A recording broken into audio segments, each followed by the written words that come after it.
लोकसभा चुनाव की तारीखों के ऐलान के बाद हरियाणा में सियासी हलचल तेज हो गई है। हर पार्टी अपनी कमर कस चुकी है और चुनाव की तैयारियों में जुट चुकी है। तो वहीं देश के दूसरे बड़े आईटी हब माने जाने वाले गुरुग्राम की सीट पर पार्टियों की नजर टिकी हुई है। हरियाणा की 10 लोकसभा सीटों में से एक गुरुग्राम की सीट राज्य के लिए बहुत अहम सीटों में से एक है।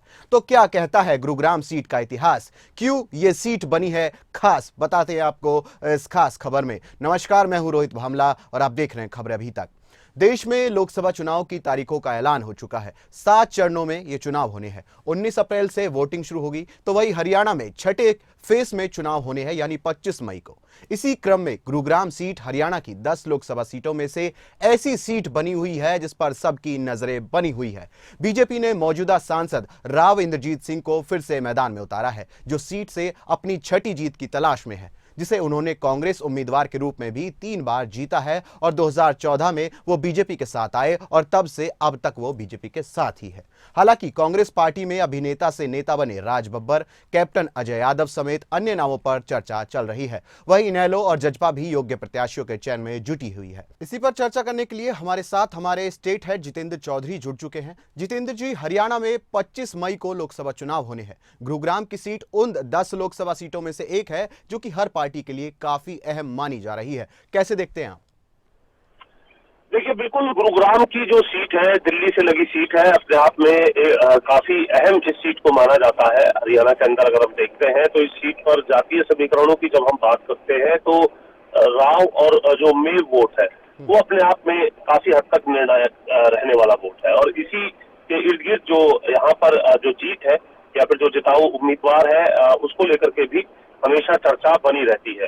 राव इंद्रजीत जो अहीरवाल की जो बेल्ट है उसमें एक छत्र नेता के तौर पर माने जाते हैं। राव तुलाराम के जो वंशज के तौर पर उन्हें जाना जाता है और लोग जो है उनके साथ अपनी एक आस्था के साथ अपने एक पूरे ये कह सकते हैं कि उनके साथ एक जुड़ाव महसूस करते हैं वहाँ के जो लोग हैं।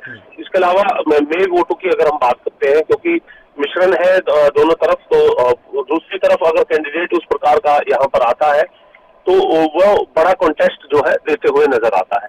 अगर हम बात करें राव इंद्रजीत जिस तरीके से इस चुनावी मैदान में है, इससे पहले भी वो सांसद केंद्रीय मंत्री रहे हैं। जब कांग्रेस में थे तब भी वो इस सीट से सांसद थे और लंबे समय से अगर हम बात करें तो राव इंद्रजीत का दबदबा इस सीट पर जो कायम है वो दिखाई देता है। लेकिन मौजूदा चुनाव के अंदर अपनी अपनी स्ट्रैटेजी जो पार्टी है वो बनाती नजर आ रही है। एक और जहां कैप्टन अजय यादव का नाम जो है वो लिया जाता है, क्योंकि कैप्टन अजय यादव भी पूर्व मंत्री रहे हैं, कांग्रेस के अंदर वरिष्ठ पद पर इस वक्त आसीन है। और ऐसी स्थिति में एंटी इनकम्बेंसी का फायदा उठाने की कोशिश कांग्रेस की तरफ से की जाएगी, क्योंकि एक लंबे समय तक जब सत्ता में कोई व्यक्ति बना रहता है तो कुछ हद तक एंटी इनकम्बेंसी भी देखने के लिए मिलती है। लेकिन मोदी फैक्टर चलने के साथ साथ कितनी एंटी इनकम्बेंसी हुई है ये जनता को तय करना है। और जनता अपने इस वोट को जो है 25 तारीख को मत पेटियों के अंदर डालते हुए नजर आएगी, ईवीएम के अंदर डालते हुए नजर आएगी। और राज बब्बर की जहां तक बात आपने की, अपने आप में चर्चित चेहरे के तौर पर है, लेकिन राव इंद्रजीत के सामने जो है वहां खड़े होने के लिए इस प्रकार का चेहरा जरूरी होना जो है काफी लाजमी होगा कि जो राव इंद्रजीत को कॉन्टेस्ट पूरे तरीके से कर सके। सिर्फ एक हाई प्रोफाइल चेहरा या फिर एक अभिनेता को अगर वहां पर उतारा जाता है तो वो शायद इतना ज्यादा काफी नहीं रहेगा, क्योंकि राव इंद्रजीत का जहां अपने आप में दबदबा है कि एक पब्लिक से भी सीधा कनेक्ट नजर आता है। आपको याद होगा प्रधानमंत्री के जो 2 दौरे हैं वो हाल ही में गुरुग्राम के ही हुए हैं और राव इंद्रजीत का कद बढ़ाने का और उनके साथ अपनी मित्रता को जताने का काम भी प्रधानमंत्री की तरफ से किया गया था। उस वक्त हमने देखा था कि जो लोग हैं वो किस प्रकार से जो है पूरे उत्साह के साथ उनकी जो गूंज है वहां पर सुनाई दी थी।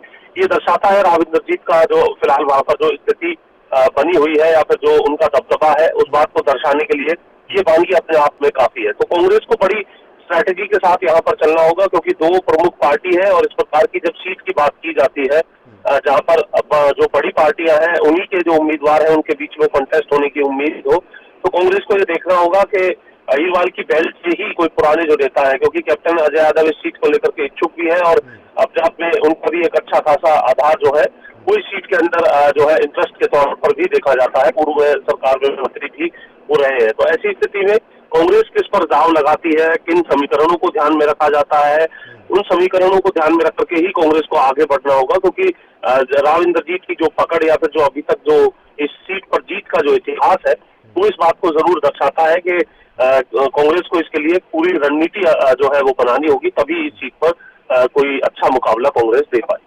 जी। अभी आपने बात की राव इंद्रजीत सिंह की, उसके बाद आपने कहा कि राज बब्बर जी भी है, और इस लिस्ट में किसका नाम शामिल हो रहा है, किसके लग रहे हैं कि नाम उठ रहा है, सवाल उठ रहे हैं, और किसका नाम सामने आ रहा है इसमें आप देखें तो गुरुग्राम सीट से?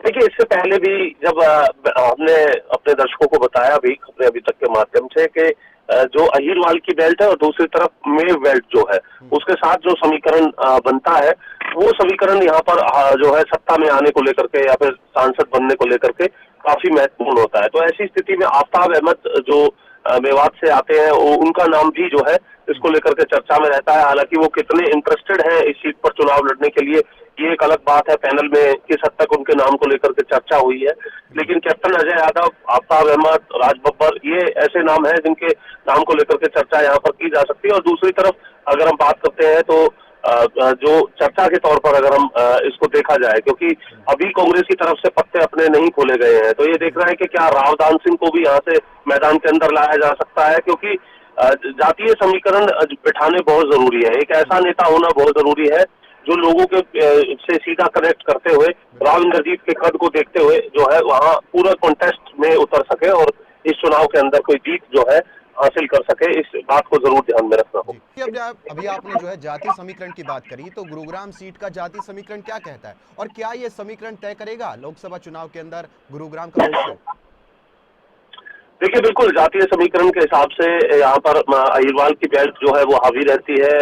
जो मेव वोट है वो पूरे तरीके से निर्णायक रहता है, और इसके अलावा तमाम जातियों का जो समीकरण है वो बनता है, लेकिन कैंडिडेट कौन होगा और कैंडिडेट के साथ वो समीकरण जो है वो बनते हुए नजर आता है। अगर हम बात करें, राजपूतों का भी एक अच्छा खासा दबदबा जो है कई जो विधानसभा क्षेत्र है उनके अंदर उनका भी वोट बैंक जो है वो देखने के लिए मिलता है। अब वो किसके साथ जाते हैं, उनकी जो है कैंडिडेट कौन होता है, तो ये तमाम चीजें रहती हैं। अभी फिलहाल जो अगर राव इंद्रजीत क्योंकि नाम सामने आ चुका है, जैसे ही नाम सामने आएंगे उस हिसाब से जो कैंडिडेट खड़ा किया जाएगा उसको, वो कैंडिडेट क्या राव होगा या मेव होगा, अहीरवाल की बेल्ट से होगा, ये तमाम चीजों के बाद ये अगली बात जो है वो देखनी होगी कि दूसरी जो जातीय समीकरण है वो उसके पक्ष में किस तरीके से जाते हैं या नहीं जाते हैं। बिल्कुल, बहुत बहुत शुक्रिया जितेंद्र जी हमारे साथ तमाम जानकारी साझा करने के लिए। तो अब आपको गुरुग्राम लोकसभा सीट के इतिहास के बारे में बताए, तो हरियाणा की गुरुग्राम लोकसभा सीट पहली बार 1952 में अस्तित्व में आई थी, मगर इस सीट को 1977 में खत्म कर दिया गया। परिसीमन के बाद फिर यह सीट 2008 में अस्तित्व में आई। इसके बाद 2009 में फिर यहां लोकसभा चुनाव हुआ। 2009 से इस सीट पर राव परिवार का कब्जा रहा है। राव इंद्रजीत सिंह तब से लगातार सांसद है। 2009 के लोकसभा चुनाव में उन्होंने कांग्रेस के टिकट पर चुनाव लड़ा था। 2014 के लोकसभा चुनाव में वे बीजेपी में शामिल हो गए थे और चुनाव जीते। 2019 के लोकसभा चुनाव में भी उन्होंने जीत का परचम लहराया था। बता दें कि गुड़गांव लोकसभा क्षेत्र के अंतर्गत विधानसभा की कुल 9 सीटें हैं। ये सीटें हैं बावल, रेवाड़ी, पटौदी, बादशाहपुर, गुड़गांव, सोहना, नूह, फिरोजपुर, झिरका और पुन्हाना। तो अब कौन होंगे गुरुग्राम लोकसभा सीट से बाकी उम्मीदवार, ये आने वाले दिनों में पता चलेगा। लेकिन कौन मारेगा गुरुग्राम में बाजी, किसके सिर सजेगा जीत का सेहरा, ये तो 4 जून को साफ होगा। फिलहाल इस रिपोर्ट में इतना ही। ऐसी तमाम खबरों के लिए आप देखते रहिए खबरें अभी तक।